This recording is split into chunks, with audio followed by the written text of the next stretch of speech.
You know, if you've been trying to keep up with the diamond market lately, you're probably a little confused, right? I mean, some headlines are screaming that prices are plummeting, but then others show jewelers posting these incredible record-breaking profits. So which one is it? Well, the answer, it turns out, is both.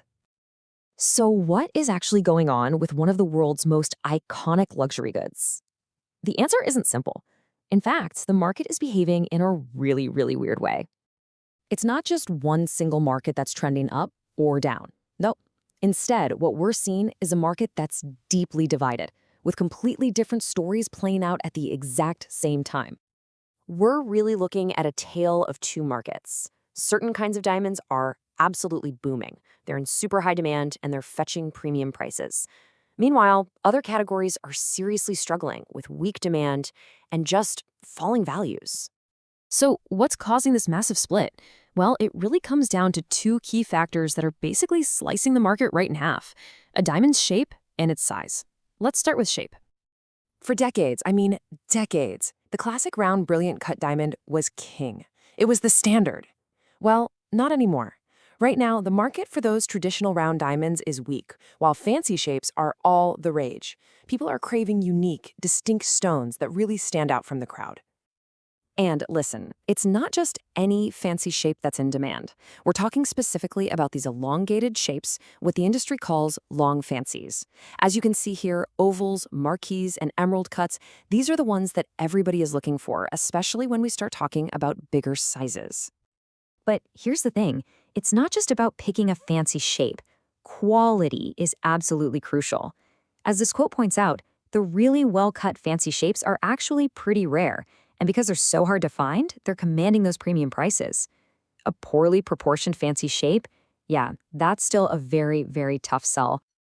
Okay, now for the second major divide, carat weight. And the story here is just as clear-cut. Big is in and small is out. Demand is absolutely soaring for larger stones, while the prices for smaller diamonds are falling off. And the data tells the story perfectly. Just look at this chart. It shows the November change in the Rappaport Price Index, which is like the industry's benchmark for polished diamond prices. Okay, see that bar on the left for the tiny 0.30 carat stones? Their value dropped by a sharp 6%. Now, look all the way to the right at the 3-carat stones. They actually saw a slight increase in value. It shows that divide in stark numbers. So how is this split personality market affecting the companies that are actually selling the jewelry? Well, as you'd probably guess, it's creating some very clear winners and some very clear losers. Let's take a look at some of the biggest names out there. Check this out. Signet Jewelers, one of the world's largest retailers, saw its third quarter profit jump by a staggering 186%. I mean, wow! This is a company that is absolutely thriving by knowing exactly how to navigate these trends. So, how are they doing it? Well, a huge piece of the puzzle is synthetic diamonds. A massive 40% of Signet's bridal business, that's the engagement ring market, now comes from them. It's actually a brilliant strategy when you think about it. They're capturing that high-end market with large, natural, fancy-cut diamonds, while also serving the more price-sensitive customer with lab-grown alternatives, especially in those smaller sizes where the natural market is at its weakest. And hey, Signet isn't the only winner here. The Hong Kong-based retailer Luk Fook saw its half-year sales climb by 26%. This just goes to show that companies that are really in tune with what's happening in the market, whether it's through the right kind of diamonds or by leveraging high gold prices, they can find some serious growth. So just to be perfectly clear, what are we talking about with synthetic diamonds? Well, they're physically and chemically identical to natural diamonds, but they're created in a lab. And they are making huge inroads in the market, especially for smaller stones, because they offer a much more affordable alternative. But this isn't just a corporate story. The strategies of these huge companies depend entirely on what's happening on the ground, in key markets all around the world. And believe me, these trends are playing out differently everywhere. So let's take a quick global tour. First stop, the United States. As the world's largest consumer market for diamonds, what happens here really sets the tone for the rest of the world. And the US market is a perfect example of these trends in action.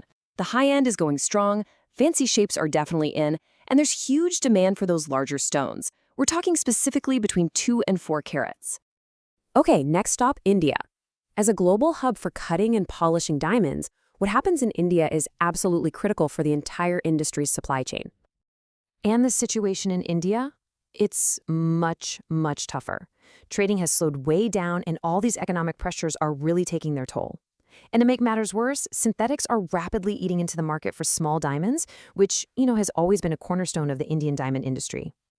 All right, our final stop is Hong Kong, which serves as a really key gateway to the massive and incredibly influential Chinese market.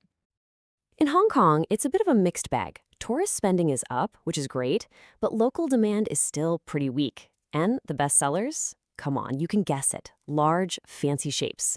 Stones between 1.70 and 3 carats are moving well, while those smaller diamonds are much, much harder to sell. Okay, so we've covered shape, size, corporations, and countries. Phew. So what does this all mean? Let's zoom out and look at the big picture. The diamond industry is right in the middle of a massive transformation. The market is fundamentally split between these large, in-demand, fancy shapes on one side and the small, struggling round stones on the other. This reflects a major shift in what we, the consumers, want, and it's all being supercharged by the rise of synthetic diamonds. And as we've seen, this is a truly global story, with different chapters playing out in different parts of the world. All of this leads to one final, fascinating question. For a century, the round brilliant has been the undisputed king of diamonds. But given everything we've just talked about, are we witnessing the end of its reign?